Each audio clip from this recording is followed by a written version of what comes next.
What's up, party people? It's Keys Dan with RadioWhat.com, DJLittleRock.com, coming to you live in a living color from the Radio What studios. And this is my podcast, What Makes You Famous? It's an extension of the RadioWhat.com internet radio station that I've been running for quite some time. And if you need DJ services, where do I always send you? DJLittleRock.com. One more time. DJLittleRock.com. Check availability and get a free price quote, and maybe you can have me. Yes, me at your next event. You know I like to party with the people. The people need to be entertained. Are you not entertained? Speaking of entertainment, today on the program I have Josh Scott of Josh Scott Music. We're going to get to know a little bit more about Josh Scott in the next few minutes, so stick around for that. I do want to I want to give a shout out to the people that gave me this shirt. The Sign Hub in Russellville, Arkansas. It's like a cobra.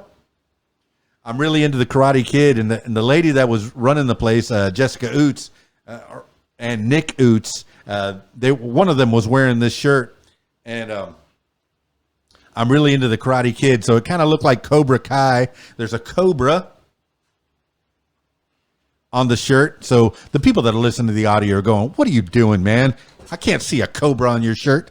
Well, no, the people that are watching the video get to see the cobra that's on my shirt and Sign Hub. And this is not a paid advertisement. They did the sticker on the back of my my vehicle, the Keys Dan vehicle. I guess I need to name the vehicle. I had an old Jeep that I painted green, and I called it Big Bad Green. And now I have a white Transit with Keys Dan live entertainment and disc jockeys on the back of it that Sign Hub in Russellville, Arkansas put on there for me. But I haven't named the white van with just the insignias on the side. Oh well, I guess maybe I need to come up with a game to name the van. Name my Transit. I haven't even taken pictures of it. If you look up Radio What Big Bad Green, that's still out there. There's still a Facebook page for that. But unfortunately, that Jeep fell apart, and it's now in a junkyard in Greenbrier, Arkansas. Wah, wah, wah. But thanks to the people of Sign Hub in Russellville, Arkansas, they put stickers on my new vehicle, on my Transit. Yeah, and that holds all my, that gets me from show to show in style. And thanks for the t-shirt. I appreciate it so much. All right, party people, that's enough intro. Oh, wait, this week's shows. I forgot. I have one public show on Friday night. My regular Friday night gig is over at the Rab in Conway, Arkansas. The Video Dance Party Karaoke Jam. Yeah, I said karaoke. You're the stars of the show. Come on out to the Rab. They got a full bar. The kitchen's open. Pool tables. Pool tournament on Friday night. So if you want to try to make some money on a Friday night, I encourage you to check out the Rab. I always kind of skip over the kitchen is open. They usually get me some nice wings to go home with after the show. Those wings are so tasty. Let me tell you, chicken wings. And I know over the last year, I think chicken wings were kind of expensive. And it was so nice of them to still, give me chicken wings as my meal for the evening. They got great hamburgers, pizza, Jersey Girl pizza, I guess is one of the things that they have in their food arsenal. So from what I understand, the more you eat, the more you can drink. I mean, it's not me, it's science. Maybe it's fuzzy science. Maybe it's not true. You look it up. Drink responsibly. A message from yours truly. And the Rab in Conway, Arkansas.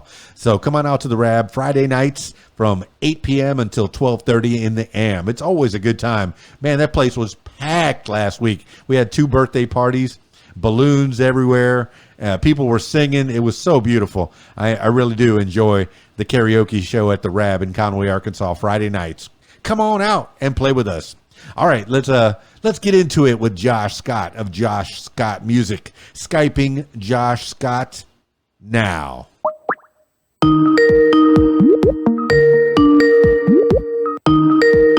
Flip it sideways. Look at him. Dude, did I catch you out on the beach or what? No, we're in Montana out on lake. Well, this is probably a first. And here I am. I'm from the Florida Keys, so I've been on a lot of boats, on a lot of water.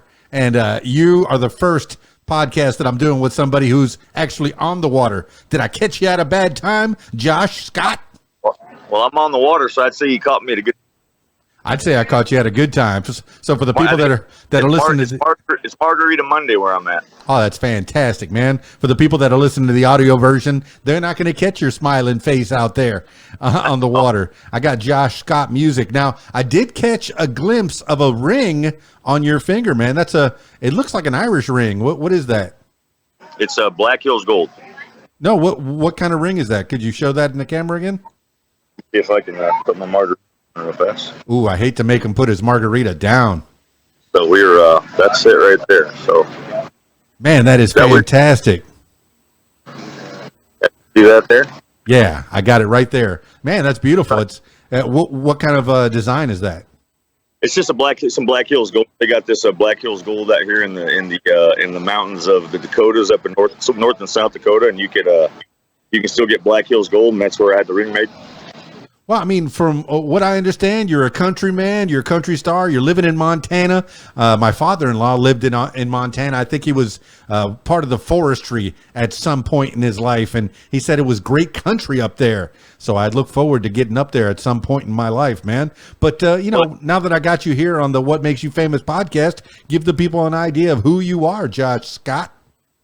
Well, I am. Well, just correct that. I'm not from Montana. I'm from Arizona, but we're out here in Montana on tour right now. So we got 10 shows out here in Montana. So we're out here loving Montana. And if it's up to me, I'll have a place in Montana, and I will be from Montana at some point. Man. Josh Scott, and you can find me at Josh Scott Music, and I'm a country artist out of Arizona, and I'm just trying to figure it out like every other artist, man. Trying to stay independent and try to get a song that everybody relates to and everybody listens to, and try to figure out a way to get 3.5 minutes with you to make you feel better about life and make you listen to something else I do. Man, your voice does not disappoint. I'm listening to your music, and you have that deep bass. Just you can really use it in your harmonies.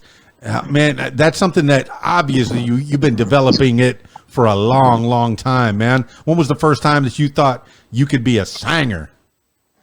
Well, I think about probably 12 years ago was when I really thought, I could figure it out. And so I did. And I did figure it out. And I was in Vegas, and I had to stay at the Golden Nugget for 3 nights a week, and I had a record deal, and I managed to mess it all up because I didn't treat music like a business, and I partied every night, and I did, cocaine and drugs and drank too much, and I just pissed it all away. So I figured out then I was pretty good at it, but it took some life-changing experiences to come back and actually treat it as a business and attack it the correct way. And I think that's what I'm doing now. Even though I got a margarita in my hand, I'm way better than I used to be. Josh Scott, you are living a Jimmy Buffett song right there, man. You got a margarita in your hands. You made enough money to buy Miami, but you pissed it all away. That you're giving the people, teaching the kids through the mistakes that you have made. This is primarily a learning podcast, and I always like to learn from people. So you didn't make a mistake. You had a learning experience, and it looks like you've gotten a little wiser from that. Was there any trouble with the law? Yes. Yes. All that. Any way a man can get in trouble, I got in trouble. I had to go do some time in county jail. I had to go do some time in Arizona State Prison. I had to learn the hard way, man. I learned all the way, and a lot of these songs that I've written come from some hard mistakes, and some of them were written, by myself in a lonely place. And I'm not, I paid for every mistake that I've made, and I'm better because of it. So it's not something that I hide from, because everybody's got Google. You can go find it, so there ain't no use lying about it. No, Josh Scott, and we're all the better for it because of your life experiences. Not that you should have gone through all those experiences, but through that pain, through that misery, through that life experience comes that creativity that you were able to channel as a muse and make some music that entertains the people, but also makes the people think for those 3.5 minutes, right? I think so. I wrote a song called This Time, which is my first release, and it's up over 2.5 million streams now in November. And that's the song that, no matter how perfect you are or what you've done in your life, I think everybody's got it this time. Obviously, I've got I've got a bunch of them, and I think that's kind of the song that'll kind of tell you, like, you can figure it out. You can still figure it out no matter what you've done. It's just a matter of matter of learning from your mistakes and pushing forward and living a dream and not giving up, man. Just go after.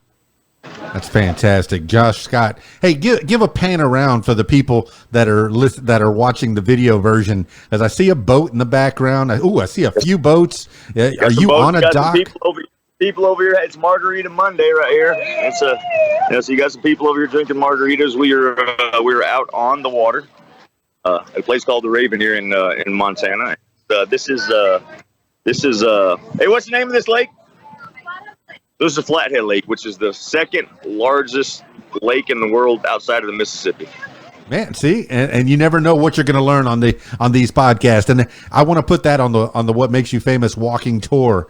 If you're ever out there in Montana, I want you to visit the Raven, and I want you to get on that lake, just like Josh Scott is doing right now. And if you care to imbibe, have yourself a margarita, whether it be Monday or whatever. I think if I ever drank, I would probably be a fruity drink drunk. I guess what they used to call a girl drink drunk. Have some nice, fruit in your beverage, because from what I understand, I've never really drank alcohol before. From what I understand, it tastes terrible, but so you got to mix it with something to make it taste better.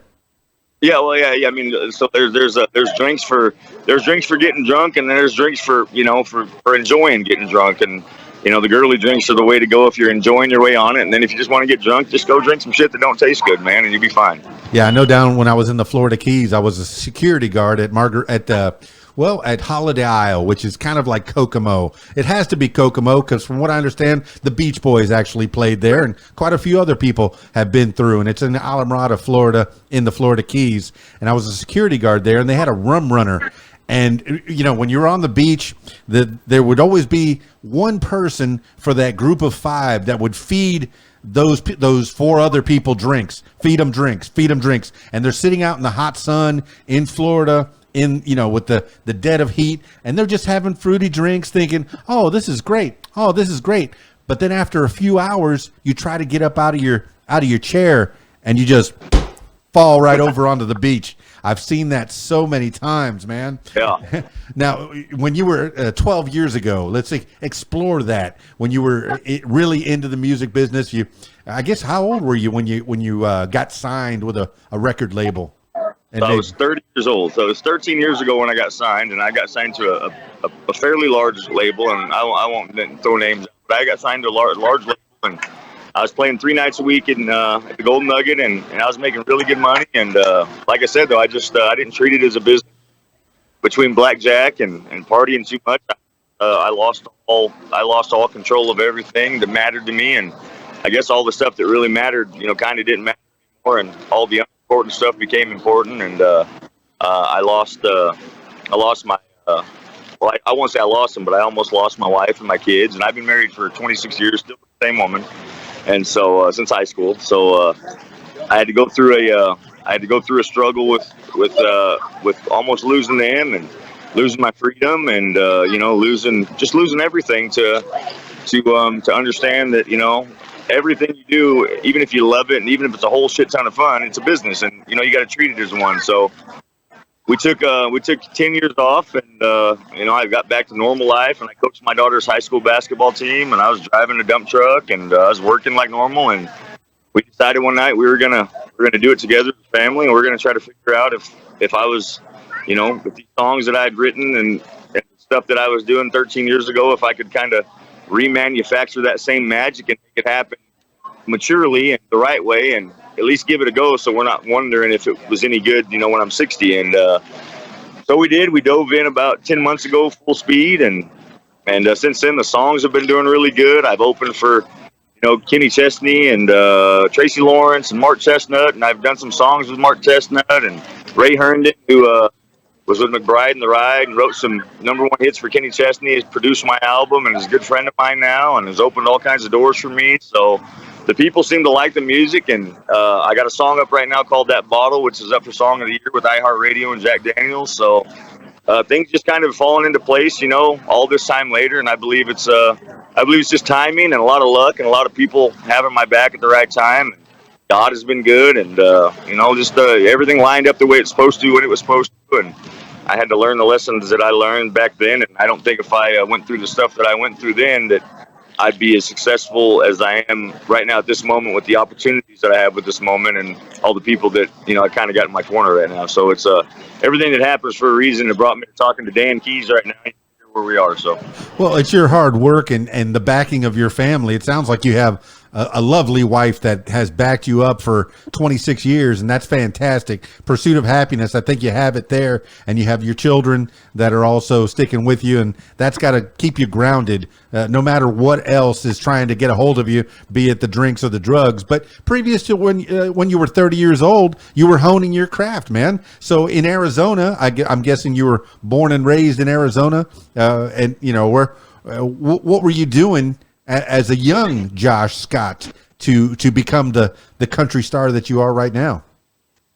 Well, I guess it's just kind of growing up around that environment. I was my dad owned a few bars growing up. My mom was a bartender, so I kind of grew up around a pool table and a jukebox. So I just grew up loving country music, and George Strait and Travis Tritt and Alan Jackson, Merle Whalen. So I just grew up around country music. So I think I was enamored by the lifestyle and the idea of cowboys and country and outlaw music. So I grew up around it, but really growing up, I was, we were more of a sports family. I'm 6'8", so I played a lot of basketball, and I went to college and played basketball, and I never really dove into the singing aspect of it until, about 29, 30 years old, and it just kind of happened quickly and all of a sudden, and that's probably why I didn't know how to handle it as well, because it just kind of came out of nowhere. When I started singing, it kind of took off. I didn't really know I was a singer. I was more of like a karaoke guy, and I was singing karaoke one night, and somebody told me how great I was, and it turned into hosting karaoke. Then it turned into a band, and then it turned into,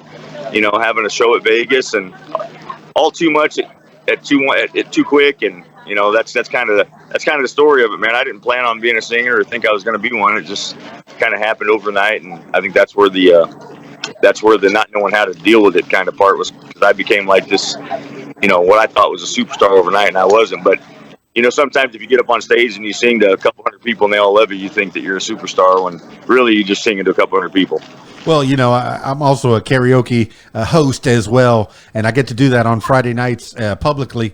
Every Friday night, I'm over at the Rab in Conway, Arkansas, and I think with those 100 people, those 200 people in the room, they all love me. Oh, you're the greatest, you're the best, you're wonderful. And you come home and your wife says, hey, take out that garbage for me. Put you right back on the ground, right? Get you grounded. Yeah. But that's a wonderful thing about family and having your mom and dad that are in the bar scene. I noticed on a lot of your videos, you are primarily a singer. Do you play any instruments at all? Nope, I do not play any instruments. I'm learning how to play the guitar right now, so at least I can play some rhythm, and I'd love to be able to, like when I write a song and I got the song in my head, I'm able to bring it to life myself instead of relying on it and someone else, So no, I do not play an instrument. I just I sing and I write all my own music, but when I get that out of my head, I've got to go to a guitar player who really knows what he's doing to be able to bring it to life. Well, do you have a guitar player that you work with? Because I'm noticing the latest video that's on your Facebook page, obviously it has to be on that same lake or somewhere around where you're at in Montana underneath this gazebo, and you have an accompaniment. Is that the guy that you've been working with? Yep, that's George Gonzalez. He's my guitar player. He's been with me since day one, and he plays just about every show I'm at, and he kind of handles the heavy load, and he lets me shine, and he's cool with kicking back and playing guitar and singing some harmonies. Man, it's good to have a George Gonzalez in your corner so you can just concentrate on those. Man, you have the vocals are just so strong. If people are listening to your voice, they can hear. One of the best compliments that I had in my life was that, wow, with your voice, you have a built-in compressor. I guess it just the power of your voice. When I'm listening to you, I can listen to you all day long, man. This is just, you have that voice that you've been given to. Is that something that you've had to hone? Did you professionally train to be a singer, or was this all karaoke shows and people said, Josh Scott, you're pretty good? I've never had a vocal lesson in my life, but growing up, I've always heard people say like, "Oh, you should, you could do radio, you could do broadcasting. You can be in a, like people have always said, like, hey, you've got that voice that I can just listen to. It's easy listening, and so I've always heard that, and but I've never had a vocal lesson. And I think when I do country music, like when I'm doing a live show, I don't always hit the note perfect, and I don't always do it the exact way it's supposed to be done, but I sing from my heart, and it comes out okay somehow because I've got like that. When I do get, sometimes I'll get up to the wrong note, and it just kind of comes out as honky tonk, which works for me sometimes. So I don't always know what I'm doing. I'm not always in the pocket. I'm not always perfect pitch, but I sing from my heart because I love what I'm doing, and I think I've got God gave me these this deep kind of bravado that can kind of stretch out a little bit when I need it to sound okay. So I'm thankful for that. Well, Josh Scott, I'm talking to a lot of kids that are trying to come up in the music business or trying to put out some songs, maybe on SoundCloud or Spotify, and I say, oh, okay, so when do you plan on touring? I don't know if I can tour because I just don't sound the same when I get out on the road, when I get out and tour. And one of the fantastic things about a true musician, and I have to say true musician, is not only that you can do it with the sound effects that you can do in a studio, make a lot of people can make a studio album using all the effects that they have these days, but the true test of a musician, of an entertainer, a performer, is out there live. And absolutely. And you giving them that live show. And I notice you put your merch next to the table, so I want to let people know, hey, support this man with the merch too, because that's how they make some money so they can keep doing what they're doing, right? All that, man. If you can go, joshscottmusic.com, buy some merch. You can go to Josh Scott Music page.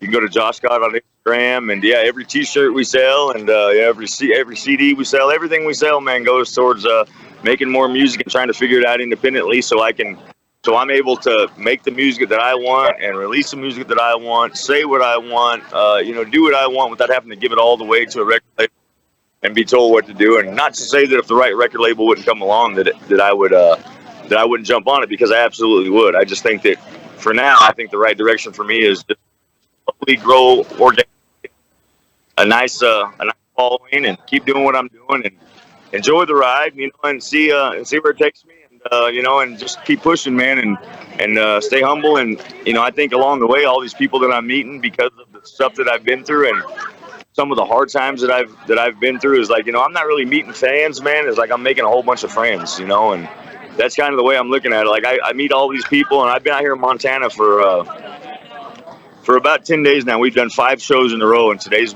my first night off. We've had 5 shows in a row, and I've had some of the same 5 people follow me all around Montana, groups of people that have come to every show, and they're wearing Josh Scott shirts and hats. And I tell you, man, there's no better feeling than having the same group of people follow you around. And they're not fans anymore. Like, I've become friends with them. I know them by name, and when I see them, I know what their names are. And, I see them on Instagram or Facebook, and we're chatting back and forth. And so, to me, it's about growing. It's about growing. It's about making friends and like building good relationships that you can take forward. Because I know what it's like to lose and be without any kind of relationship and any kind of buddy around you outside of the true friends and family that you have. Because I've lost some of the freedom that most people take for granted. And so now I just come out here, man, and I'm thankful for every single person that'll listen and that'll share and come out and see me. I'm pretty good feeling. Man, that is symbiotic.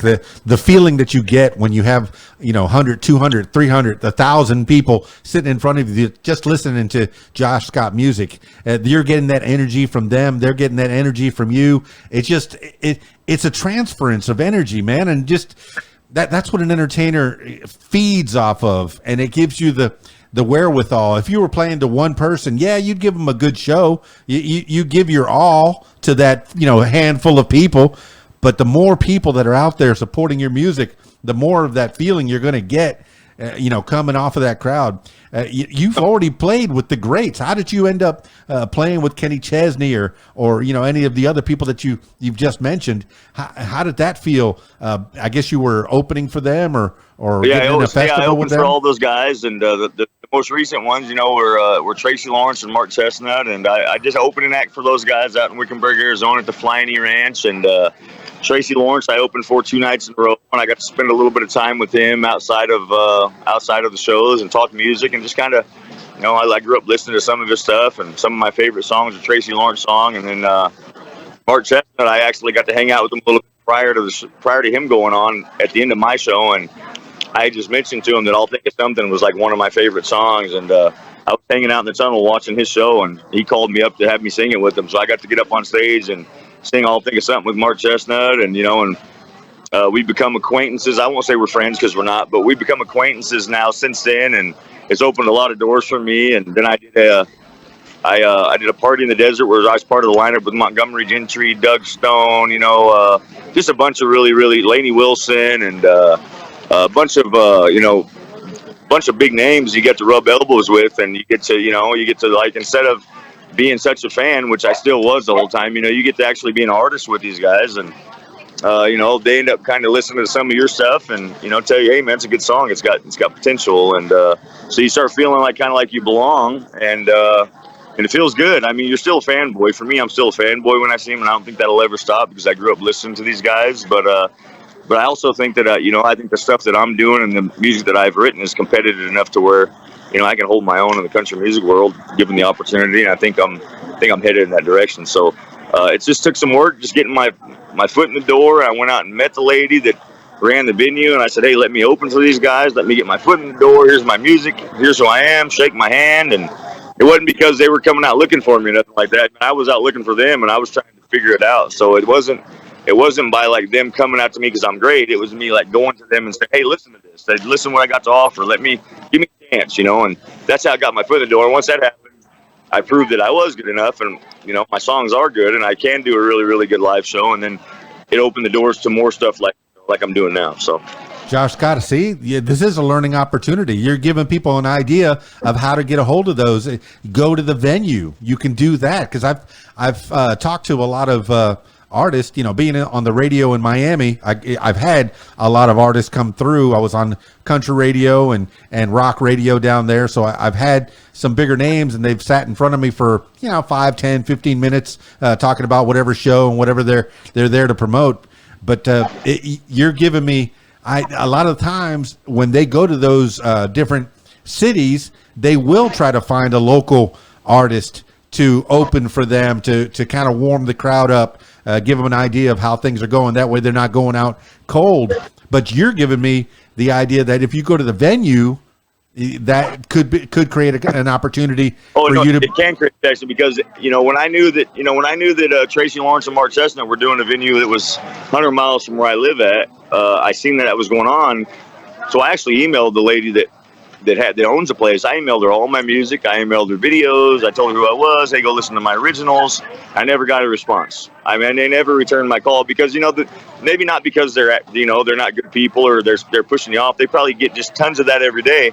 So I figured, okay, they're not responding. I just want to show up one day. So I just showed up one day. I said, hey, my name is Josh Scott. You must have forgotten to text me back. I said, I've been sending you all my stuff. And so I got in front of them and handshake. And now that I'm in front of them, they sat down with me. They listened to a couple of my songs. They got to know me a little bit. They seen that, I'm a 6'7" guy. I kind of got a nice presence about me. And that got me in the door. And then they allowed me to do that. It wasn't because they were listening to my stuff and say, this guy's so great, I got to have him. Because there's a bunch of great guys out there. There's a bunch of people that make great music. I think I got out there in front of them and showed them how bad I wanted it and just wanted an opportunity. And, they gave me that. And since then it's been, it's been off and running. So.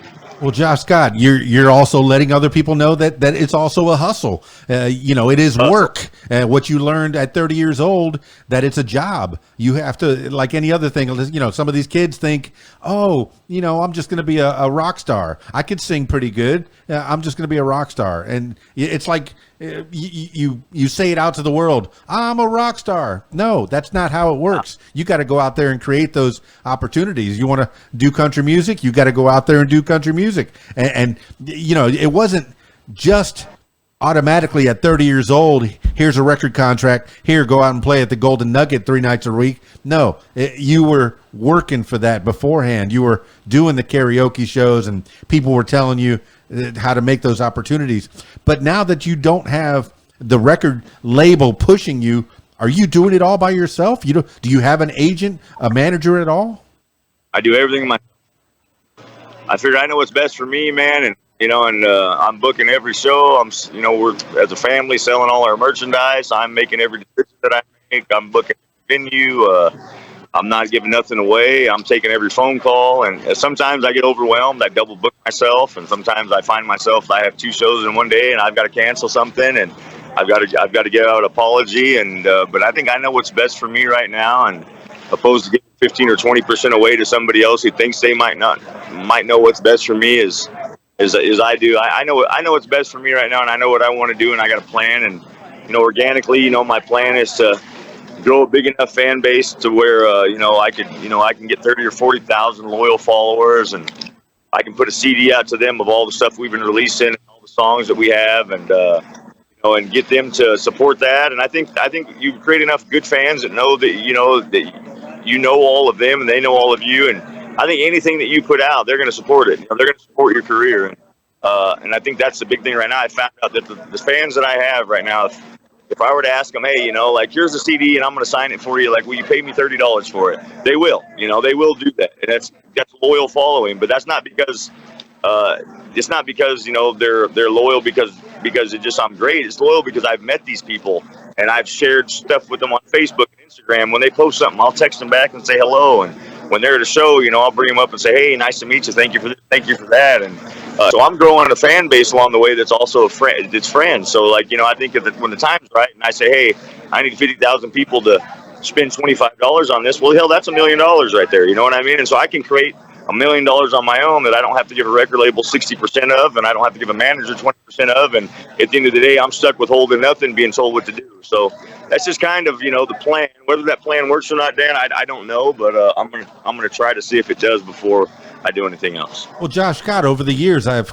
had a theory. I've talked to people that have had record label companies, big Sony contracts, big giant contracts with big record companies, and the record company will help you sell a million units, so to speak, and the person doing the music makes $100,000. Now, Yep. with an independent, they'll sell 100,000 units and make $100,000. Yep. So is that kind of right? This has kind of been a theory, just throwing numbers out. No, you're completely right. So I mean, if basically the record deals that I've seen so far the last 10 months or so, the ones that I've had an opportunity to sign, you're giving them, they're going to pay for all your touring. They're going to make you stay in a nice hotel. They're going to put you on a tour bus. They're going to make sure your meals are paid for and your drinks, and you're going to feel like you're winning the whole time. But when it comes down to selling a million records, you're going to get about 18% of that, and they're going to get 82% of it. And then you're going to be liable for all the tour bus costs and all the meals you've eaten and all the hotels you've booked and everything else that comes along with it. They're going to charge you back for that. And at the end of the day, there's a story that that's a true story about the Dixie Chicks, and the Dixie Chicks were one of the most famous and popular bands in the history of country music for a while. And at one point, they had about $50,000 to their name. That's what they had to their name in the bank account. And that's because, they lived that big lifestyle and they gave it all the way to a label and they trusted somebody to do what they thought was best for them. And I'm not saying that happens to everybody, but I'm saying the 2 deals that I've seen, you've got to give away 80% of your masters. And right now I own 100% of my masters. So if I sell a song and it sells 1 million copies, I get 100% of that 1 million copies right now. And whether that's the right decision or not, I don't know. But I feel like growing this direction, if maybe I don't get 10 million followers, but maybe I get, 100,000 followers that are all my followers, and I make the same amount of money with less headaches. So, Josh Scott, you were putting little cricks in my neck talking about all those dollars that you, the artist, you, the creator, is not making. I mean, even Prince had to change his name to a symbol to get away from his record company. Taylor Swift had to re-record all her old records so she can own the masters. Yeah, record companies can suck the life out of you. Not all of them. Not all of them. I'm sure that some of them, give you great deals and you can renegotiate your contracts and what have you. Nobody's going to get that. What I am saying is that I've seen so far, they have been very complimentary of me, and I'd have to give away basically everything I've done myself. And I've recorded all these songs and the album that I have and all the songs that I have. I've got all my own money into it, and the people who believe me are into it. So it's to give that away to somebody else, it seems dumb, and it seems like basically any record label, if they're big enough, can make just about anybody famous. So is it worth it? Well, Josh Scott, it sounds like you're doing it the way you want to do it. Now, you're recording all your own music. Are you doing it at your own home studio, or do you have a place in Arizona that you record your stuff at? No, so I record with Otto Dagnolo, who is in Scottsdale, and Ray Herndon produces my stuff from McBride and the Ride. And once we got it how we got it dialed in Scottsdale, it off to Nashville to have Chuck Ainlay mix and master it, who's George Strait's engineer. So all the connections are there for me, and we just kind of pay as we go, and figure that part out as we go. So we've got a lot of talented people and all the right stuff to get it done. Just like if I were to go to Nashville and pay $100,000, we're basically taking the same route. We're just we're baby stepping it as we go. Well, once again, you're doing it the way you want to do it. But I remember hearing stories, in the 50s and 60s, there were really a handful or two handfuls of recording of places that you can actually record and have something, of any quality. I remember, Motown and Stax Records and I guess Columbia Records and some of the other places that I can't think of and Abbey Road down in out in England, but there's like a handful of really good people, and it sounds like you're sending your music to Nashville to get it mastered properly, and you have these nice people that can at least give you the raw part in Scottsdale, Arizona. It's good to give credit where credit is due. You can't do it all by yourself. Oh man, listen, everything that's happened for me, everything that's happened good to me has been because somebody has been kind to me and somebody has helped me, and everything that I've had has been good timing.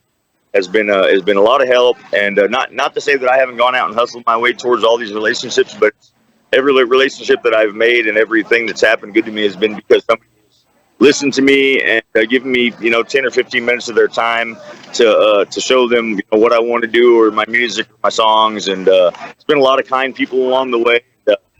I don't want to cut you short, Dan, but we're about 5% on this phone. And it's going to die out here, and I don't have a charger. You know what's funny is I was just about to cut it short myself, because I know this is your first day off in 5 days. So I don't want this to be the last time that we talk. I want to get back together with you as time progresses. When you get a new record that you want to promote, definitely. Well, I do. I have a new song coming out called Redneck Enough to Be Dangerous, and I'd like to share it with you when the time comes. And I do want to tell people, too, that after that I came across you on Facebook and social media, and I started listening to all your other interviews and stuff. Man, you're fantastic there. You really are. And you're just doing it because you love to do it, man, and you want other people to have an opportunity to tell their stuff and to get a little bit of notoriety. So I want to say thank you for thinking of me months back when we ran across each other. And if anybody gets an opportunity to go watch all the stuff that Mr. Keys does, go check her out, man, because he's a great guy. I want to thank Jon for having me, and hopefully the trajectory towards my stuff goes where it wants to go. And if there's anything I can do for you in the future to help you out, I'd be more than happy to do so. Well, I started this just because I'm selfish. I got into radio because I want to promote other people, and I want to learn from other people, and I want to connect with other people. And today I've connected with Josh Scott, music of joshscottmusic.com. That's the place you ought to go when you want to find out more about Josh Scott music. All right, Josh Scott, any other shout outs you want to give before we wind this thing down? No, man, I just want to say thank you for having me, man. God bless, and thank you to everybody who's listening to my stuff, and people who haven't listened. If you're listening to the show, just Google Josh Scott Music. Go give me a follow and a like, and I'd be super humbled by the fact that you did it. If you like something, tell me about it. And if you don't like something, well, hell, tell me about it too. I appreciate it. I always finish these things off with last words for the people. Josh Scott, it could be words to live by, something you heard a long time ago, or just whatever pops into your head at this moment in time. Josh Scott Music, give the last words for the people. Last words are, songs and, title to my first release that's popular as this time, and it's one of the words in it is just take a deep breath, take a step back, look around this time, because sometimes we live life so fast that we miss a lot, and sometimes it's just nice to just take a deep breath, man, take a look around where you're at, and enjoy it. So that's what I would say to do. Enjoy life. Well, there you have it, party people. Josh Scott of Josh Scott Music. Man, what a cool dude. And I caught him out there on the water on Margarita Monday, just chilling, relaxing after 5 long days of entertaining the people. And it's nice, man. It's nice to have people that'll follow you from venue to venue, from place to place. I got people that follow me around, and I appreciate it so much. You just don't know the joy that it brings to an entertainer to have, especially, local live music entertainers that are just starting out or they're on this level, and they're just, I've heard some entertainers that are local that are just as good as anybody national. They just don't have that push. And I guess that's one thing that a record label can do, a record company, a promoter can do is to get you to that next level. But to get to that next level, they're going to want a piece of the action. So you have to weigh it out for yourself. You have to have that good business sense. And yes, the music business, the show business, it is a business, and it can eat you alive, man, if you're not careful. So I'm glad that Josh Scott gained the wisdom. I'm sorry that he went through all those things back, a few when he in his 30s.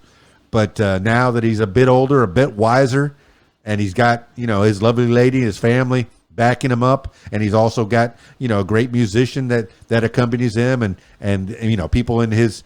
He has people in his corner in that music studio in Arizona and in Nashville that are helping him to make the music that is in his head, man. That's one of these things that a creator.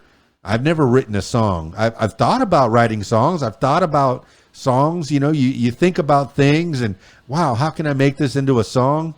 I don't have that skill, and thankfully, people like Josh Scott have that skill to have an idea, create unfortunately out of the pain that he experienced in his life, and hopefully some good times too are reflected in those songs as well. But it's nice to hear a song that makes you think, that takes you out of your life and maybe gives you a different perspective through the eyes of Josh Scott or whoever. Support local live music. Do it if you can. If there's a show at the corner bar, go down there. Go check out that guitarist, that keyboard player, that harmonica player, that trombone player. I just heard a podcast with Weird Al Yankovic, so that accordion player that's just there on the corner, just trying to get his music out there. He's got this stuff all bottled up, and he's just trying to get it out there, or she is trying to get it out there to the world. So support your local live musicians and buy their merch. Go see them at the merch table after the show, and maybe get a hat or a pin or a bumper sticker or a T-shirt. Something nice to let them know that you care. A CD especially. They're putting out that music. It's not just the merch that has their logo on it. They want you to own the music too. They want you to have that music in your possession. So go buy a Josh Scott CD and let him sign it for you and pay him what he wants. That way he can keep doing what he's doing. That's fantastic. Thank you so much, Josh Scott, for being on the What Makes You Famous podcast. Now, if you would like to tell your story, I encourage you to give me a call, 501-470-6386, or email info@radiowhat.com. That's it for this edition of What Makes You Famous. It's Keys Dan, RadioWhat.com, DJLittleRock.com. Peace. I'm out of here.